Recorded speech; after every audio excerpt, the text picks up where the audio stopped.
and it is moderated by Uma Damodar Sridhar. Uma Damodar Sridhar is a French teacher and translator with over 30 years of experience. She's currently an associate professor at the English and Foreign Languages University, Hyderabad, where she teaches French language, linguistics, teaching, methodology, and translation. She previously worked at the Alliance Francaise of Hyderabad as a teacher and translator from 1988 to 2000, and as a translation bureau in charge and deputy director from 2005 to 2009. She has published articles and translations in national and international journals and is a co-translator of an anthology of poems, Butterfly Caresses.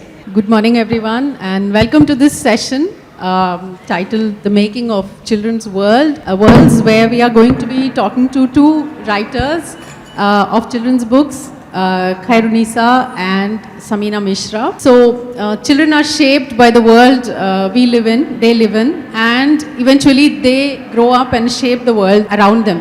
So what they read, what they experience, what they listen to play a very important role in shaping them as individuals. More and more parents are actually becoming conscious of this fact, and sometimes they try to strictly control what the children are reading, perhaps too strictly.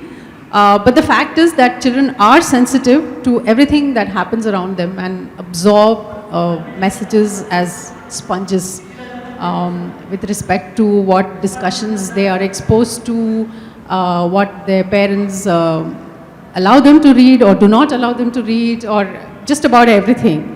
And in their own way, they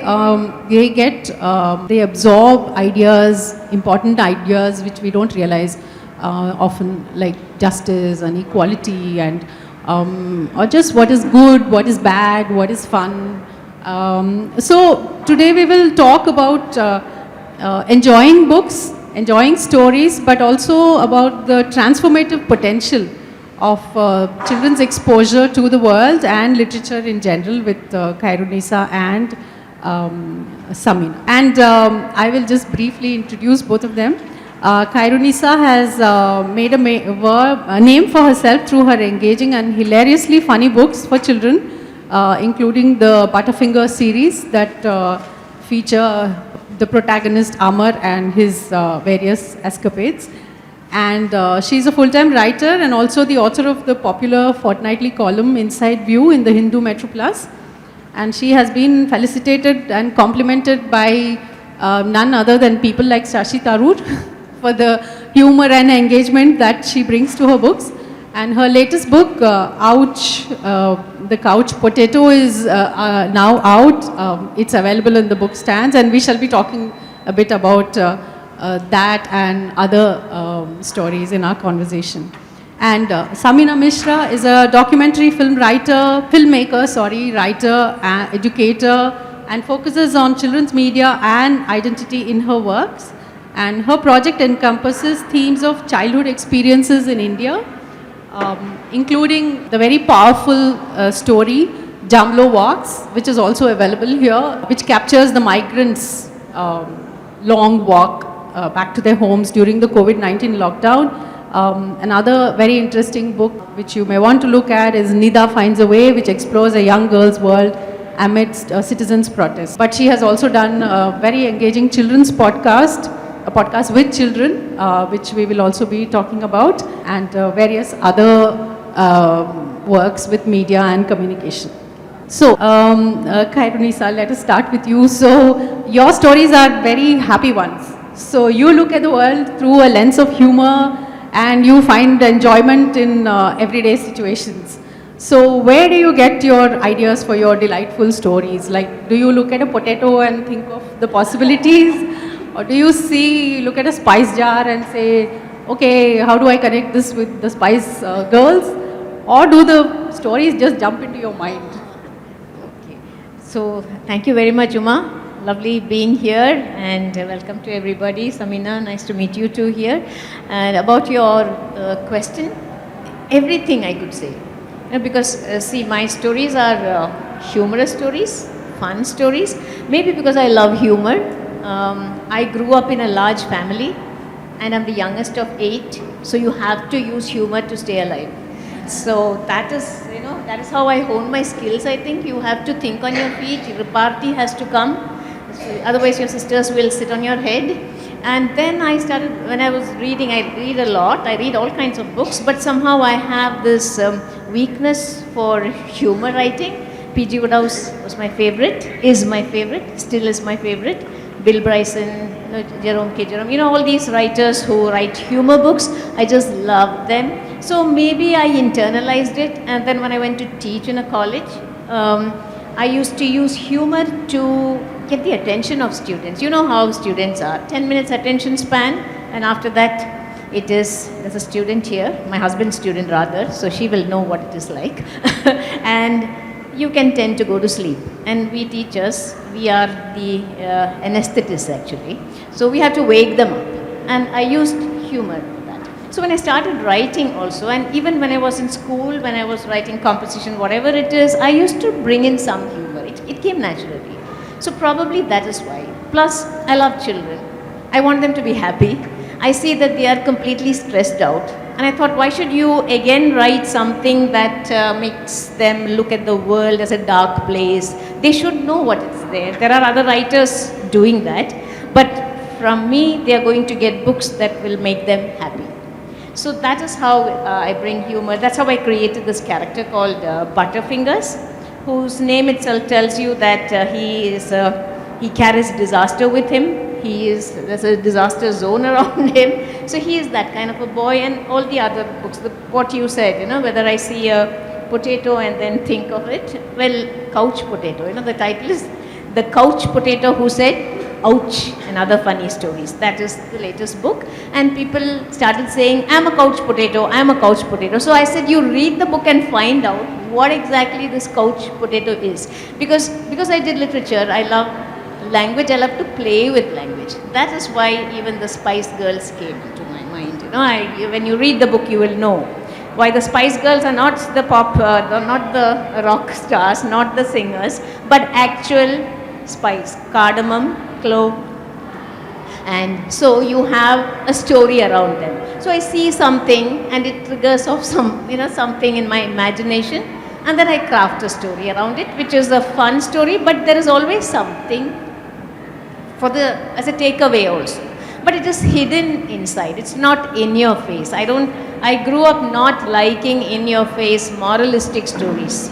So I did not want to do that. There are some things you don't want to do. There are some things you want to do, depending on what you have read. So I use that in my books. What I liked about the various vegetables and spices which populate Khyrunnisa stories are that at the end of the stories they never end up in a pot or in somebody's stomach. So she has always found a way for them to give life, to kind of continue, so the spices don't end up in a biryani and the potato doesn't get eaten up or cooked. No. So I thought that was a very positive way of looking at. They all stay alive till my story ends. Yeah, and you give them a life because the potato germinates. Yeah. I mean, I don't want to give away anything, but please read. But no spoilers. Yes, I don't want to do that. But there is a small surprising twist at the end, and you're like, okay, so finally, everyone has a happy ending, including vegetables, which will eventually get eaten, but not right away. In any case, yes. You have also written 2 books from an adult's perspective. Right.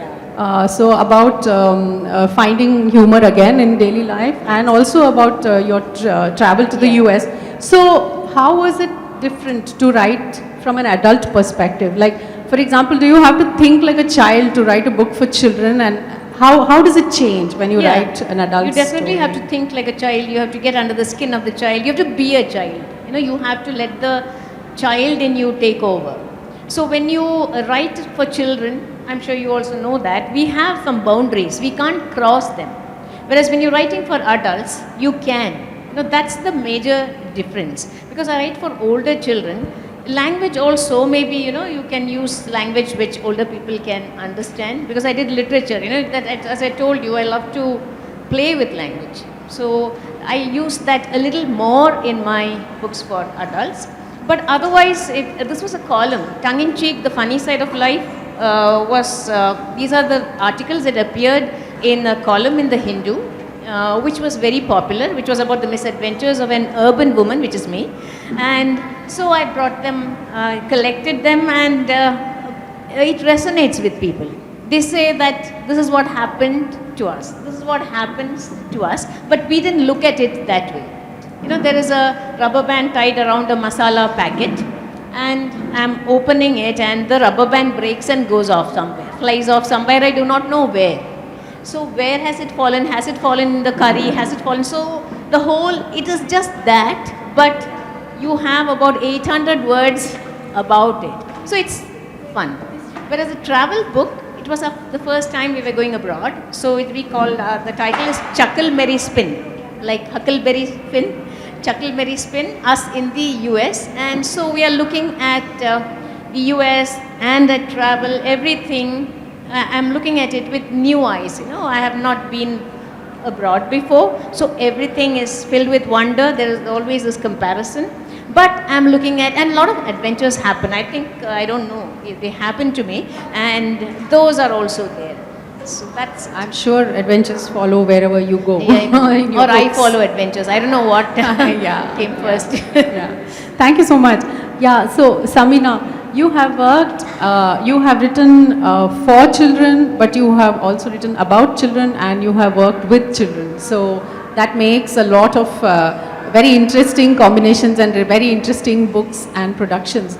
So shall we just talk about your books first, about Jamlo Walks and Nida Finds a Way. So can you tell us how this came about and what was your motivation? How did you start writing for these children's books? It's on. You can hear me now? Hello? Yeah. It's working. This is working now. Thanks. So I write for children because it comes out of the work that I do. So my interactions with children, the kinds of children that I encounter. I think what is very important that we all remember, and that guides a lot of my work, is that children are diverse. There's no one child, and very often they are all just clubbed together as one homogeneous category, but they are not. They are as heterogeneous and diverse as people, you know, as we are. And because I write in English, so I know that most of the my readers are urban English-speaking children, most of them. So that too, I think, guides quite often the kinds of things that I want to share with them, because I feel that we are living increasingly in these very segregated kinds of worlds. And children, like when we were growing up, when I was growing up, I think there was much more opportunity for children from different backgrounds to meet each other. But now, the kinds of schools that we have, the other spaces, there are sort of boundaries everywhere. So how do we know people who are not like us? I think the role of literature is to be able to also open up, you know, children's books should be like windows and mirrors. So they should open up worlds, and they should also give them some way of recognizing themselves in the work, you know, as a mirror. And when a piece of art, I think, resonates with you, you want to know more and you go out to look for it. So for me, it's very important that children find themselves in the work, and they also find others in the work. And I think beauty and pleasure are very, very important. And that comes out of humor, like Khyrunnisa's work. I think that's very important. Like Nida, so my books have a kind of subtext is there. But like in Nida, there's a lot of, it's just this girls, it came out of this, you know, my friends in publishing would be telling me all the time that we don't have enough children's books with, you know, Muslim characters. Muslim children are not represented with nuance in children's literature in India. So it came out of that, and the story really started, the first half of the book is just about this girl who wants to learn to ride a bicycle, and her father is like overprotective. And so it's just like a funny story. And then I set it because for me it's important that also there is a connection with the world. So the world as I see it, the world as I know, other children that I meet see it, like that. So I set it in this neighborhood close to where I live, which is largely populated by Muslims. And I set it there, and it was just this whole adventure of how she learns to ride the bicycle.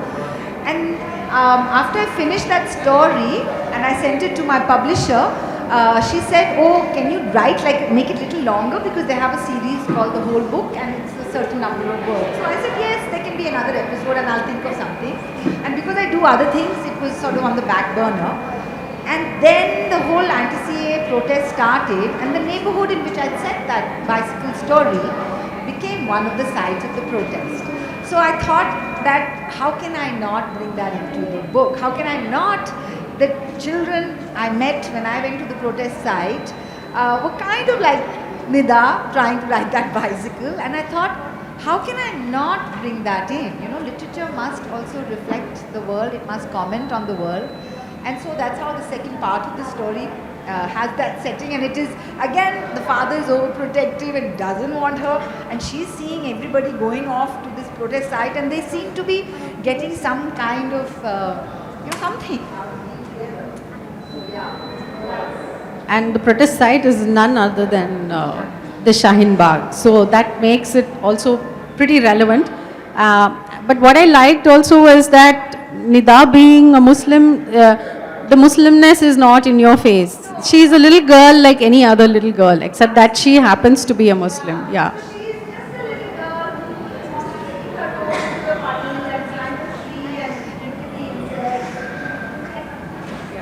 So you write a lot about identity and representation, and I think this is a very nice way to include that aspect of identity and also bring it closer to some relevant issues. But like I was saying, that how many of us have actually spoken to our children about the Shaheen Bagh protests, and how much are children actually exposed to these things which are going on around them. So books like this, I think they bridge a gap. They bring reality closer to the children without making it like a political statement, which, yeah. And when I shared the book at festivals and things, so we talk about protest. I mean, so I'll read from it, and there's a funny part, and they're laughing, and then we talk about protest, and I say, so what do you think about protest? So the first thing they say is like, oh, because that's the their experience. It's not good, and the roads will get blocked, and this sort of thing. So then I say, okay, it's really not working. Oh, sorry. Okay, yeah. So then, so that will be their first response, that, it causes trouble. So then I say, yeah, that's true, it does. So do we know of other kinds of protests? So then they'll think, and then someone will say, national movement. So I say, yeah, what happened then? Were we protesting the British? So then we start talking about that. Then someone will say Chipko. Then, it will come up like that. Then they'll say, oh, in Delhi we have a lot of pollution in the winter, So, oh, we should protest against that. So then that idea of like protest being something that we need to do as citizens when things are not the way they should be, when there is injustice being meted out to somebody, and that the need for protest to be able to voice what needs to be voiced. So it comes out like that then. And normalize it in a certain way. Yeah, and that normalize, that to be able, that it is a positive thing when it is done in a certain way, that.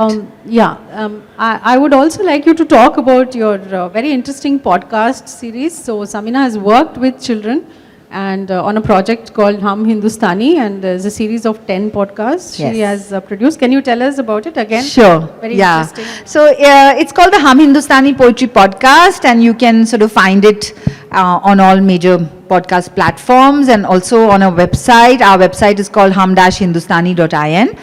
The podcast has come out of a project. It was an educational research project that I did, and I worked with small groups of children in 3 sites across India, and I purposely chose sites which are sort of, have been like on the margins in some way, in kind of like contest in some way.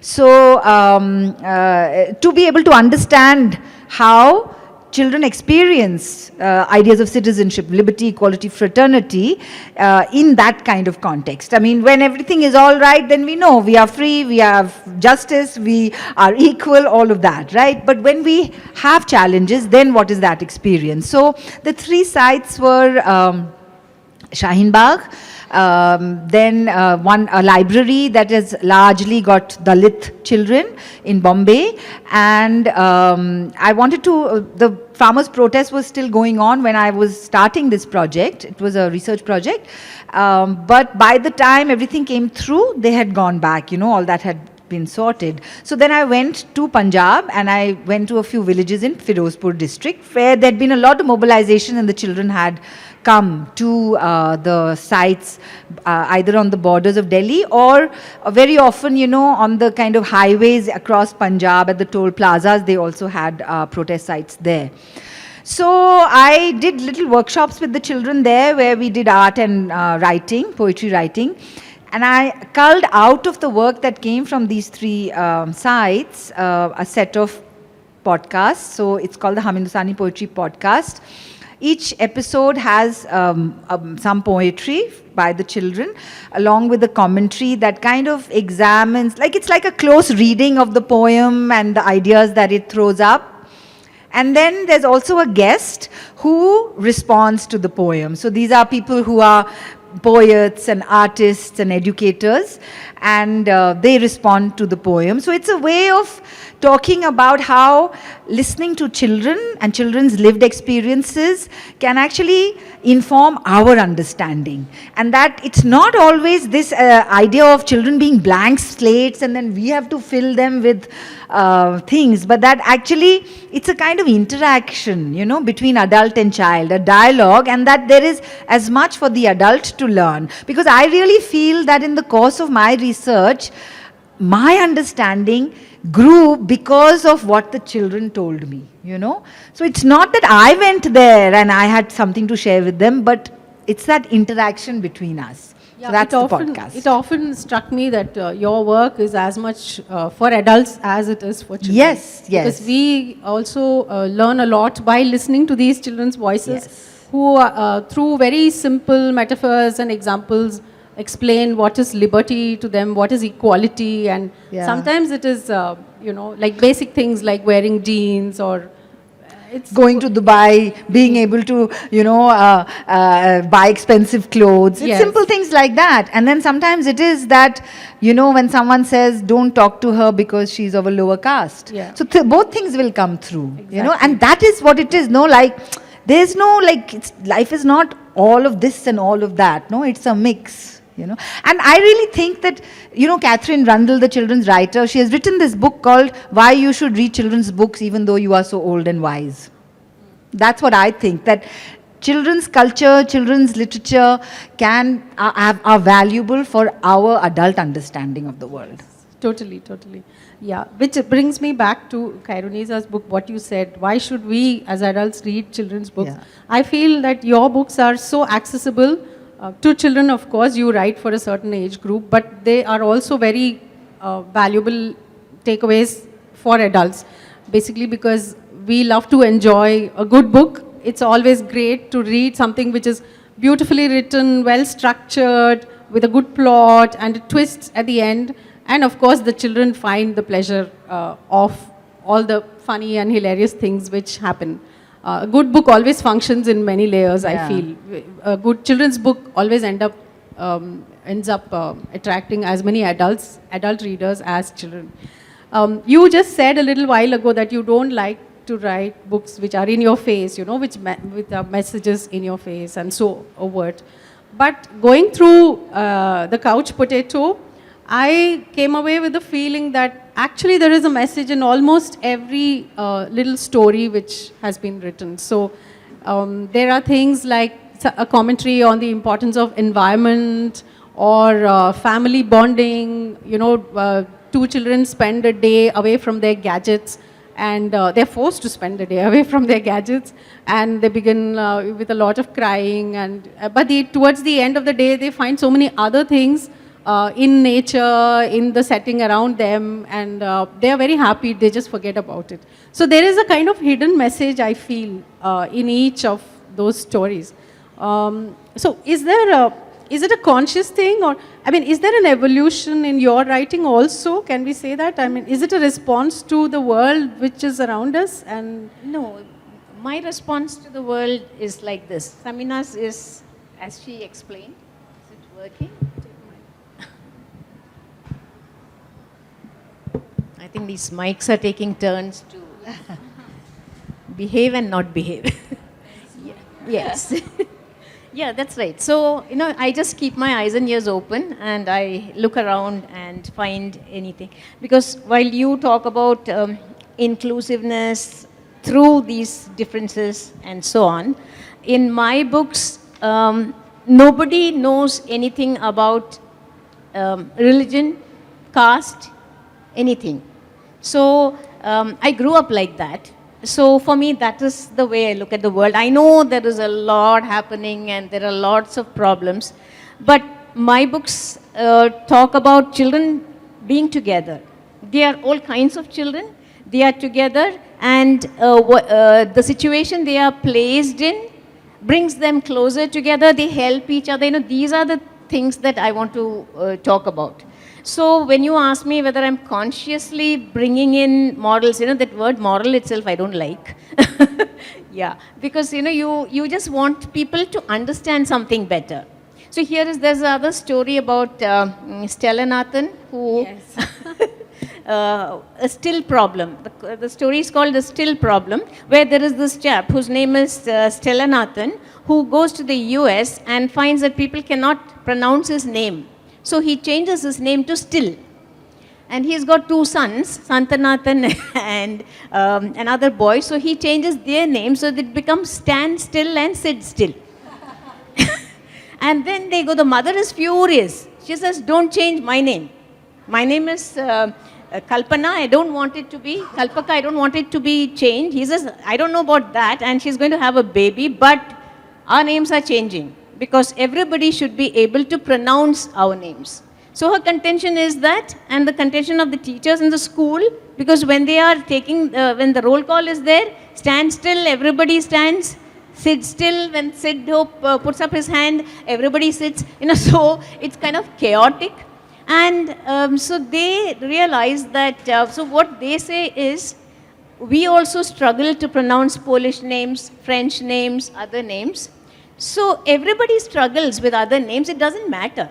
You don't have to adapt your name, change your name so that it becomes easier for the other person to articulate. That was all, So I built a story around that, but it is a fun story to tell you how names need not, my name, I'm struggling with my name.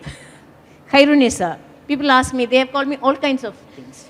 They've called me Tunisia, they've called me, I don't know why it is, Cairo, why Africa comes into the picture like that. So, odd pronunciation and spelling goes for a 6, so I've been living with that. It's all right. So, that's what I want to make people understand. So, that's how I write this. And the other stories also, I feel strongly about something and I use a fun situation to bring that out. That's how I go about it, like you found out. So obviously the moral is not very well hidden because she found out. If it was so well hidden, it would be a problem. Yeah. Wouldn't it? Yeah. But yeah, I mean, it's obvious and not so obvious at the same time. That's what I meant when I said that these stories are accessible to children as well as adults. So I think all parents read what their children read. So it's not like I evolved, because if you look at my Butterfinger stories, the novels, there also I'm talking about problems too. But the whole thing is in a spirit of fun. So the fun, the camaraderie, the respect they need to have for elders, the kind of ideas they get, harebrained maybe, but they want to help people. These are the things that drive my stories. And I do talk about the environment, because in Gold Butterfingers, they are going to have a factory, a chemicals factory, and the children want to stop that. So they go about it. So everything, like Smash It Butterfingers. There's a protest in that. Yeah, there is a protest. There's a protest in that, and I made it a fun protest. You remember that? Yeah. And in the latest Butterfingers book, not the comic, but the one that came before, Smash It Butterfingers, I am trying to blast superstitions because everybody is so superstitious. So there is this eccentric man, millionaire. They have to be millionaires, to host all these tournaments. So he doesn't believe in superstitions, and he wants children to read because reading is what will rid their minds of superstition. So that's what I want. I want children to read. I want their minds to become open. I want them to understand that everybody is equal, or understand that there is space for everybody and we have to, be happy with everybody. So here he has this tournament, badminton tournament, on Friday the 13th. So, and then these children get involved in it. So through fun, I did not take Indian superstitions because I want to stay alive.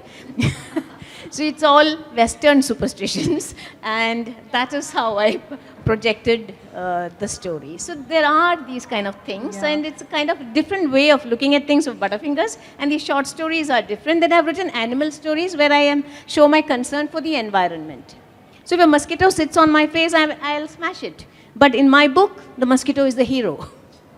And I write about why every creature, whether it's a termite, because my heroes are all what you can call pests. Termite, mosquito, fly, lizard, Wizard of Oz and other stories, rats. These are my heroes.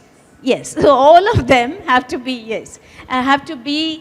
they are there, they have a place in the environment. I'm concerned about what's happening. So I'm trying to do that through my stories. So what happens is, what I fear could happen is, they laugh, enjoy, and forget about what I'm trying to say. I don't want that to happen. I want them, through humor, to understand that there is all this around us. There is a danger of, what we are doing, climate change. These kind of things are very serious. We are seeing the results now a little faster than we expected. It's happening very rapidly. So we have to be concerned. In fact, we were talking about that, about the supposed development, which is actually very, very bad for the environment. We are ruining the environment. So we are being very short-sighted. So these kind of issues, I will bring them in a fun way through my stories. And we know that what children enjoy reading, they don't forget. Thanks. I think, there is a difference between a message and meaning making. Yes. And I think messages are like flat. Like, advertising has messages because it's so directed. Go out and buy this thing. Because they can't use many words, right? So It's not that. I think it's more about an approach. But I think in literature, it's not about this model of the story approach. I think children's writers, it's run miles away from. I think it's more, literature is about meaning making. So we are, as writers, we are also trying to make meaning in our practice. And I think readers also make meaning. And readers will make meaning differently. Different readers will make meaning differently. They will bring their own context, no? So I feel that difference is important to remember. Yes, and also what we must remember is children absorb everything. And their minds are very flexible. They are plastic, as they are growing up. Evolutionarily, by evolution itself, they are supposed to keep changing. When they are at a very young age, their brain keeps changing. It's elastic. So whatever they are, and they're very curious. So they have an overworking imagination, and they're very spontaneous. They are not afraid to say anything. Whereas people, we are scared to say something because etiquette has told us we shouldn't say this. So as we grow up, we kind of narrow down everything. But for a child, it's not like that. And so what happens with a child is, a child learns something. But after some time, it learns something else and it adapts. It changes, they change. And so that is what is very special. And that is why, as writers, we have a huge responsibility to see that children grow up to become responsible adults, by giving them the kind of literature, varied, like you said, so many kinds of books are there. So if you get children to read all kinds of stories, they will grow into wonderful people. In spite of all the gadgets and in spite of the selfishness that seems to be very much a part of being of the world now. It is me first and everybody else later. That has to go, and I think we can do that. Very much. And while we are on the topic of education, I would like to also mention that Samina has made this movie on the Happiness Project. Happiness class. Happiness class, Yeah, it's called Happiness which was class. part of the curriculum in the Delhi It is schools. so. Yeah, it kind of the Delhi government introduced this thing called the happiness class. So the film sort of went into 3 of the schools to see how it shapes this idea of happiness for children. You know, like when you introduce it into a curriculum, how are you imagining what happy children are supposed to be? Yeah. So it's a very interesting film. It's available on YouTube. Yes, it's online. And one wonders why ideas like this have not been integrated into the general curriculum. No? So, actually, this social emotional learning has become quite a thing recently, and in the West and also here, I think many states have introduced this thing after the Delhi government's experiment with it. In Delhi, I don't know about the other places, but in Delhi, they look at it. The curriculum is kind of designed around this idea of like mindfulness, storytelling, a lot of activities, and a kind of reflection. So all of these they're good things, and all primary education, elementary education is really about all of that, you know. And mindfulness is not something like that. I mean, everybody can benefit from just taking a pause. So in that sense, these are good things. But when you structure it into a curriculum, which is going to be transacted by many different kinds of people in many different kinds of ways, there is this kind of flattening of the ideas. And there is a way then of imagining what happiness or what happy children are, you know. And like I said, I think the thing that it flattens is the diversity of children, because we are not all the same, and our context will determine the kinds of happiness that we seek. For a child who doesn't have access to being able to go to Dubai, he is writing that in that poem, no? The freedom to be able to travel to Dubai. But for a child who goes to Dubai 3 times a year, that's not going to be something that determines happiness, right? So often I think that when something like this is kind of structured and then upscaled, it flattens that, and we forget that we need to actually address the children that are in front of us and understand who they are and what their needs are. And that, I think, is the key thing, that you can't have a one-size-fits-all for everyone. We need to know, like a child, so some of the children that I shot with, you know, I shot in government schools, so even in the Delhi government schools, there's a diversity now of children. So there are some who are fairly middle class, they're, you know, like fathers will have some kind of stable job, but then there are others who have daily wage, they're daily wage laborers. Those two are completely different contexts. So to tell a child who comes from such a precarious context that, you know, when you are feeling stressed, close your eyes and breathe deeply, is that really sufficient? You know, I mean, there is no harm in that, of course. But don't we need to address the larger question, and are we then forgetting that diversity? That's what happens with advertisements, you know. They are all catering only to the middle and upper classes. Yeah, so there's a flattening then of... But what I found interesting in that happiness class, yeah, you could ask yourself, does deep breathing, you know, asking a child to close your eyes and deep breathe, you know, do that, does it really help when they have to go back to the same, you know, family life with the same pressures? But what I was also thinking is that such classes, maybe 30 minutes a day or 40 minutes a day, they give voice, they give an opportunity for the child to voice themselves, to voice their problems or their ideas, which unfortunately is not built into our curriculum. So children just do one subject after another, and nobody really asks them what they think or what they feel. So I think and the other thing which we found is that it also gives the teacher a chance to engage with children in a way that they don't otherwise. So it is not that it is a completely useless thing. I don't think so at all. But I'm just saying that, it requires a nuanced reading of it. So many children said to me this, that we love Happiness Club because it's without agenda.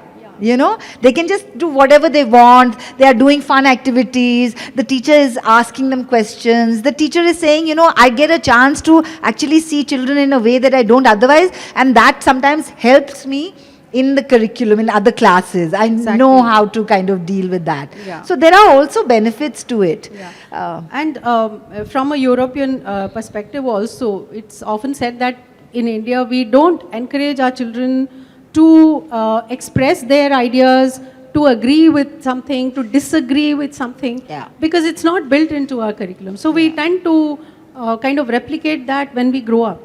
We just accept things without questioning. So Absolutely. I think I found it a great idea when I saw that. I was like, why can't we introduce something like this a few hours a week in all the schools? Actually, education with young children should be about that. No, it should not need to be a special thing.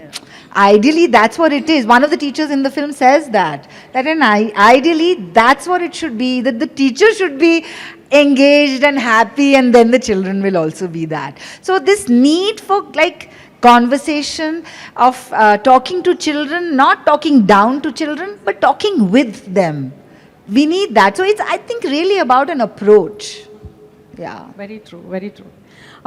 General question I would like to ask both of you. One thing I wanted to say is, what she was saying, I understand what you were saying, because the best way to kill students' love for a book is to prescribe it. Yeah.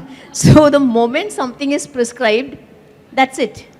Yeah. So I think In that fact, is what you mean by saying if you make it part of the curriculum, it can have, it narrows. No, sometimes, when parents will say, this reading habit, how to cultivate that reading habit. So, of course, the standard thing is, if parents read, then children will see that and all that. But I think one of the things to do is to make it little taboo. Because if something is taboo, then children want to keep a book out and say, no, this is not for you. Just now it's not for you. Then the child will immediately want to read it, Yeah. But this is not about prescribing books. It's about just interaction. It's an interaction in the where... curriculum, she said. Yes. You wanted it introduced in the curriculum. Yeah, but not as a book, but it's more like an interaction between the teacher. I was saying generally about how anything, I mean, I was just joking, because we love a lot of things we studied, so I can't say that. Does It's that mean we time, should is it? open it to the audience? Yeah. Well, I had just one last question very quickly maybe. You spoke of P.G. Wodehouse a little while ago. And when I was reading your books, I thought of P.G. Wodehouse, Roald Dahl, Leonard Blyton, all rolled up into one. So who, you also spoke of your other influences. Who, do you have any, influences? There are many writers whose work I love, and whenever I'm asked this question, I always say, I'm going to say things which are coming to my mind right now, but that's not the definitive one. Like tomorrow I may remember others. But yeah, so within India, I love the work of Anushka Ravishankar. Her book, Moin and the Monster, is one of my all-time favorites. There are so many other writers whose work, that I have read from the West, who I really, really love. There is a writer called Kate DiCamillo, and her books are, they look at children as layered human beings, and I love that. There is Jacqueline Woodson.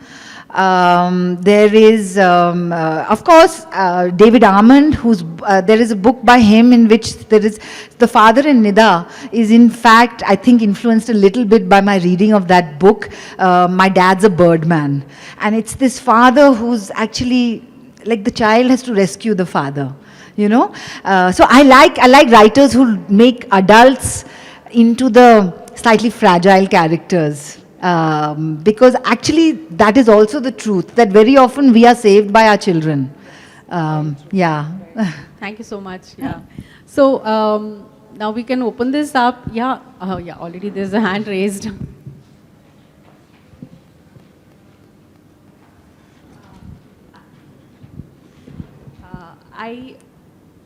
really enjoyed the session. And my question is, a lot of times with English language books, you know, where the paper quality is good, the grammar is good, you know, a good book, the price is often a restrictive point for a lot of families in India. So as authors, I want to know if you have like a wherewithal to, sorry, to put your foot down and talk about these things to publishers. Well, we can do that, but see, my book, when my book came out, they wanted 300 rupees to be the price for tongue-in-cheek. So I asked them, can you make it 250 at least? Because it has, see, they also spend a lot of money in production. If the book has to come out well, a lot of money goes into that. So at the end of the day, for the publisher, they also need to get back what they have put in. But we also want it to be accessible. In fact, I said I don't want hardcover, I would rather have paperback, because that is what more people can buy. And then they made it like that, but after that, when it went to a reprint, after some time it became 300. So, but I do try to make it, and I tell my publishers, with Penguin, I always have this conversation, even with the comic book that came out of Butterfingers. We found it difficult because for a comic, it's very expensive for them, you know, the colored pages and illustrating, it's very, very expensive. So for them to bring it down is a little difficult. But I'm sure you also try. No, we do try. I mean, the political economy of children's literature is not conducive to this, you know. Like, there is no way that I can survive just on writing children's books. That is not, I do other things to earn a living. I cannot pay my rent with it. No way. So even children's publishing it has come a long way, but it is nowhere in that space as it is perhaps in the West. So I feel that what is more important is that how can we create many more libraries, ways in which a single book can actually be accessed by more than one child, you know, community libraries or even informal groups of parents who, you know, can like circulate things so that everybody doesn't have to buy everything. But yeah, this is a challenge. It's a very, very big challenge.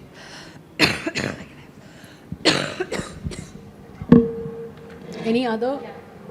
Hi. Samina, actually, I had raised my hand to ask this precise question as a follow-up to the conversation about, you know, the difficulty in balancing publishing costs with affordability for families. And I was going to say we should talk about libraries. Yeah. Because I think we just do not have that resource system. Yeah. I mean, even now, every book I want to read, I have to buy. But there are many, many books I want to read. I don't have the space, and it gets exorbitant. Yeah. And especially with children, I think we should be able to have that. But I've tried, you know, and I know there's a NGO outside called Food for Thought that's doing book drives and all. But yeah, I feel that we need to have more community libraries. I've tried the family thing. One summer, my kids set up a library of their books. Parents actually said to them, well, we don't need your books, we'll buy our own. And so, you know, we have all of this baggage around. No, of course it's challenging. There are many difficulties. The biggest is, of course, adult mindsets, Correct. as you've indicated. But I think there are many people making many attempts and many of those are successful. I think we have to just keep at trying, it keep in the trying. way that, you know, I don't earn a living from writing children's books, but I keep at it, you know. So these are just these are the challenges of the neoliberal times that we live in. You know, we can't give up. We have to just keep at it. And, it's like there are initiatives which are like community libraries, but also school libraries, you know. And of course, the private schools, many of them have good collections, but there are challenges there too because there are gatekeepers and there are so many other questions. But for many government schools, you know, some initiatives are being taken, but so much more needs to be done because it is not unusual to ask a child who studies in a government school कि हाँ library है but वो बंद रहती है, वो अलमारी बंद है, the teacher doesn't unlock it. Always, yeah. So there are so many challenges. Correct. Yeah. In fact, just- one sorry. of Khyrunnisa stories is about community library. Okay, I'll go looking. It is in this couch potato book. There is a story called The Lady with the Books, who brings her books and starts a library in the residential colony. Okay. So, you know, that is a way in which through your writing you are telling people the importance of libraries and all that. I totally agree with her how we really need libraries. You know, when I was growing up, it's very. I should time, shut I up, think. no? Yeah. But there's some people with more questions. I don't want to hog the Yeah, mic. but I think that's all. Anyone time. else has a question? I have one. You can say it whenever. A note about translation, if there's time. Shall we take that after? There's one more question and then we. Yeah. I think we can continue the conversation outside if Oh, you're up okay. for it. No, we'll take one last question. Okay, And yeah. then if you're up for it, if you want to talk to them. Well, we are very delighted that we are extending the time because we thought maybe we won't get much of an audience. Who's interested in children's literature, we thought. I am. No, there are I am. This more than a question. This is actually the delight I feel. You know that authors like Khyrunnisa and Samina are in this space. As an educator for 35 odd years, I've always found that English language books between say for 7 and 12 are lacking. When they move into middle school. And that, I'm just so delighted that, you fall into that space. And Thank you. Big fan of Butterfingers and Nita. And I think what I feel and what my students feel reading the books is that they have a sense of belonging. They relate to reality because that's what, your messages convey. And, in a very powerful way, I think you address gender, like in Butterfingers. It's okay for a boy to be what used to be called Calamity Jane, right? So, there are things that are so powerful there, and I'm just so delighted to be Thank part. you so much.